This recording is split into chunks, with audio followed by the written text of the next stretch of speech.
How important is your family and your friends and your inner circle to the time when you're absolutely being decimated from all fronts? Kunal, From your it's not. team, Yeah. from your fans, from everyone.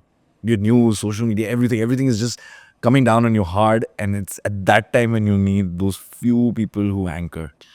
Few people at anchor is good, but in any aspect in life, you are directly proportional to the people who are giving you advice. Mm. You know, if you have a person who's emotional and can't think clearly and can't make you take a step back from the situation, you will make grave mistakes in every aspect of life.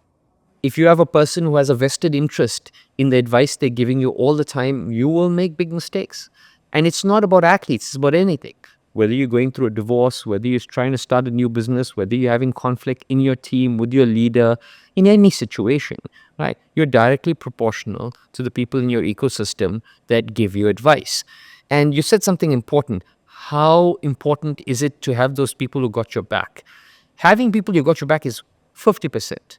Having people who are competent who have your back is the other 50%. Right. Because if you have an incompetent person who will stand by your side through thick and thin and encourage you to do stupid things, you are damn well, yeah, So I ask them to evaluate the competency of the people you're dealing with.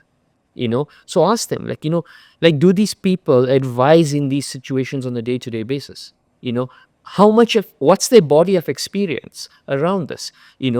If you're getting financial advice from a family member who doesn't do this and can't even rub two pennies together, you're not going to get a good decision. Yeah. If you're going to get advice from the agent who's trying to make commission every time, you're not getting good advice. So if that is important, then leverage your ecosystem to get the right person whose bread and butter depends on that advice. This is what you need to do. You know why I asked this question? Because this just suddenly came to me and it was looping back to the rules of the BCCI that has just put in about your partners coming with you on tour and that much of time. I feel like at that time when the noise outside is so great, your partner or your child or your this, these are the people who will actually take you away from the constant chatter because when you're in the team, you're playing, you come back to the hotel, you're constantly in that ecosystem. It's a double-edged sword, Kunal. It's a double-edged sword. You're 100% right. You cannot put a rule in place to think of situations that could arise for individual people, firstly. The second thing I can say is that I have experienced full well the benefit of having my partner in the team and seeing the impact on players. I've also experienced the distraction of having a person because every single night I can't take them for team dinners. I can't take them everywhere the group is, boys. So I'm isolated because I'm doing things by myself with them. Right. And stuff like that. Or they are going out themselves. And if they are going out with the group of girls, then I'm not resting because I'm not sure if they're safe. So it's a double-edged sword. So I understand why the rules come in. I'm not understanding what was the problem to bring that rule in. Perhaps if we add context around that, we can understand the thinking. But it's a double-edged sword with both. And really and truly, it's not the responsibility of the association to mandate this. It's the responsibility of the team to control that. It's a team thing, not an association decision. Human mind is very fickle. It is very easy to slip into a negative narrative because that somehow becomes a comfort zone. Because, like you said, you're a goat, then it's 30% of what you're experiencing. There's 70% of failure and toughness and a lot of problems that you're facing. Hence, that 70% also kind of becomes your safe space because you live there a lot. How do you probably change the narrative in your head to bring the balance from the 70% to the 30% and you concentrate on that so that you can move ahead? Super, great question. Firstly, even if it was 99% positive and 1% negative, the brain's default mechanism is to focus on the one. Because our brain's entire purpose in life is not to make you win, but to make you survive. It's not in the business of thriving, it's in the business of survival.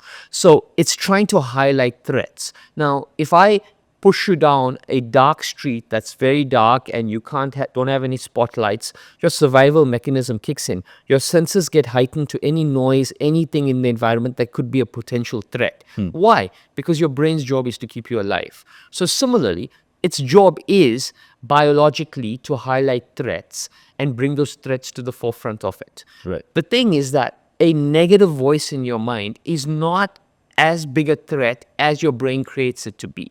So the way we need to do it is to reframe it. So for example, if you get out for a duck, your brain perceives that as perhaps a threat or a failure, but it's not actually a threat or a failure. It's just part of the process. The language we use is critically important with how you reframe that. So reframing is a critical word in psychology and neurobiology, because a lot of times we use words and we don't understand the implications of it. And if that same word is being used and has a negative connotation to it, then your brain will loop that in all the time. So how do you switch and focus on that 30%? Yeah, how do you tell your brain to just shut up when it's thinking wrong and say that, hey, this is just momentary, it's not permanent? Well, it will be thinking about the result if you make the result the most important thing. If you make the process the most important thing, then it won't be focusing on the result at all. And this is byproduct of practice. So you have to teach your brain to constantly evaluate everything through practice. So for example, as a cricketer, if you went and you ticked every box in practice, you had a good session, you did everything, and you got out for a duck, then you can't beat yourself down because you've stuck to a process. One of the most important things that people cannot distinguish is between what is a bad win and what is a good loss. Not a good win, a bad win, and a good loss. So what's the difference? Can you explain that a little more? Yes. So a bad win is when you've not ticked all the boxes of process. You've not slept well, you've not had good practice, you've not watched your videos, you went out there, you played a few shots, you've done something, you got lucky, the team won, you scored a few runs. Right. That is a bad win because you didn't stick to a process and you learned nothing from that. A good loss is when you have a very, very titrated process. You've been at every practice, you've slept well, the physiological data is good, the ball's feeling well, and you get out there and, perhaps the ball hits a spot or you get an absolutely unplayable ball and you get out for a duck. That's a good loss. Right. Why is that a good loss? Because you got a process that you stuck to and you trusted, and someone did something. It was an outlier data point that produced that result. Distinguishing in your life the difference between a bad win and a good loss will help you distill your process down. Once you start to amplify your process, then you cannot fail.